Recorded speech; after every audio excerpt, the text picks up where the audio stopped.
began in healthy-looking pigs, months, perhaps years ago. A new coronavirus spread silently within herds. Gradually, farmers started getting sick. Infected people got a respiratory illness with symptoms ranging from mild flu-like signs to severe pneumonia. The sickest required intensive care.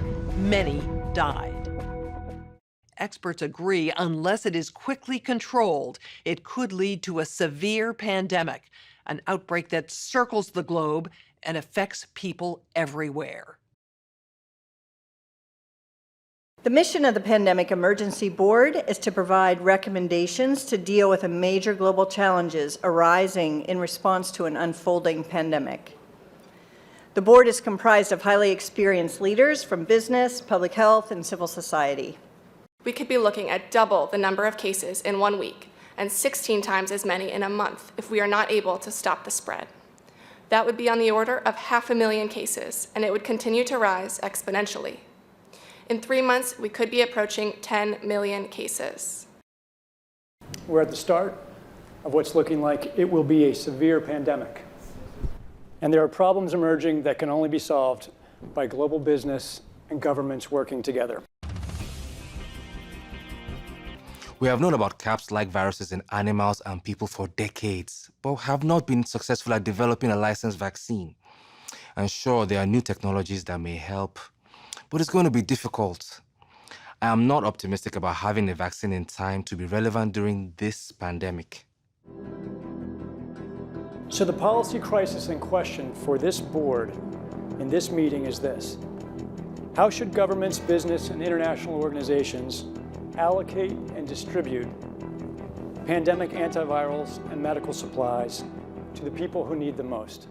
A global stockpile would certainly help ensure more rational and strategic allocation, but the reality is that we don't have the logistics capability, even within the UN, to bring that together in one place and run it. So this is where I think a collaboration between the international organizations like the World Health Organization and the private sector, which runs these supply chains for many purposes every day, understand where the supplies are, make smart decisions about how to allocate them to the people who need them in the places that need them the most, and then work with the industry to move those supplies from where they are today to where they need to be.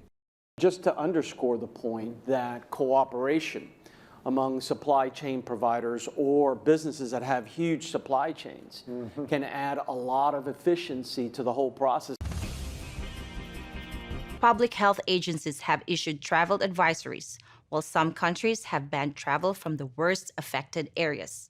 As a result, the travel sector is taking a huge hit.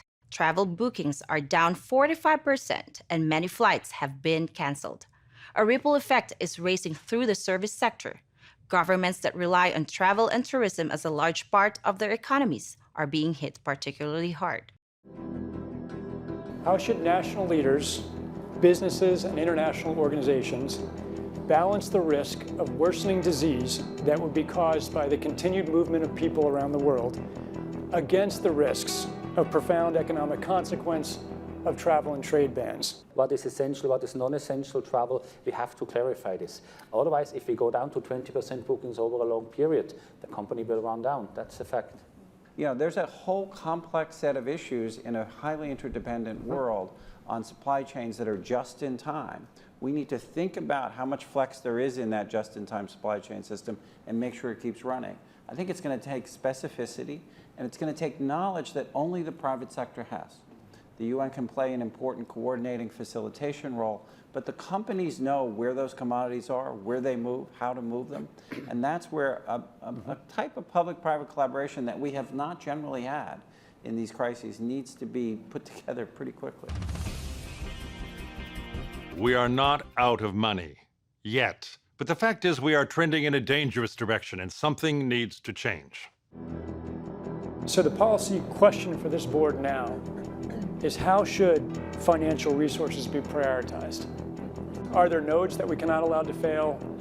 What is your sense of priorities? We don't have money to pay for all of these urgent problems. So at the moment, we want the funds, right? You need the money. So where's the money? So government kind of supplies some money. A lot of, private sectors, some are sitting here, you have some money, but now you need a really coordinated, centralized efforts. Countries are reacting in different ways as to how best to manage the overwhelming amounts of dis and misinformation circulating over the internet. In some cases, limited internet shutdowns are being implemented to quell panic. How much control of information should there be, and by whom? And how can false information be effectively challenged? And what if that false information is coming from companies or from governments? We're at a moment where the social media platforms have to step forward and recognize the moment to assert that they're a technology platform and not a broadcaster is over. They, in fact, have to be a participant in broadcasting accurate information and partnering with the scientific and health communities to counterweight, if not flood the zone, of accurate information, because to put the genie back in the bottle of the misinformation and disinformation is nigh impossible. One thing we haven't spoken about, and I'm wondering whether it's time to talk about this, is a step up from the part of the governments on enforcement actions against fake news. The outcome of the CAPS pandemic in Event 201 was catastrophic. 65 million people died in the first 18 months. The outbreak was small at first and initially seemed controllable, but then it started spreading in densely crowded and impoverished neighborhoods of megacities. From that point on, the spread of the disease was explosive. Within 6 months, cases were occurring in nearly every country. The global economy was in a free fall. The GDP down 11%. Stock markets around the world plummeted between 20 and 40% and headed into a downward cycle of fear and low expectation. Businesses were not borrowing, banks were not lending. Everyone was just hoping to hunker down and weather the storm. Economists say the economic turmoil caused by such a pandemic will last for years, perhaps a decade. The societal impacts, the loss of faith in government, the distrust of news, and the breakdown of social cohesion could last even longer. We have to ask, did this need to be so bad? Are there things we could have done in the 5 to 10 years leading up to the pandemic that would have lessened the catastrophic consequences? We believe the answer is yes. So, are we as a global community now finally ready to do the hard work needed to prepare for the next pandemic?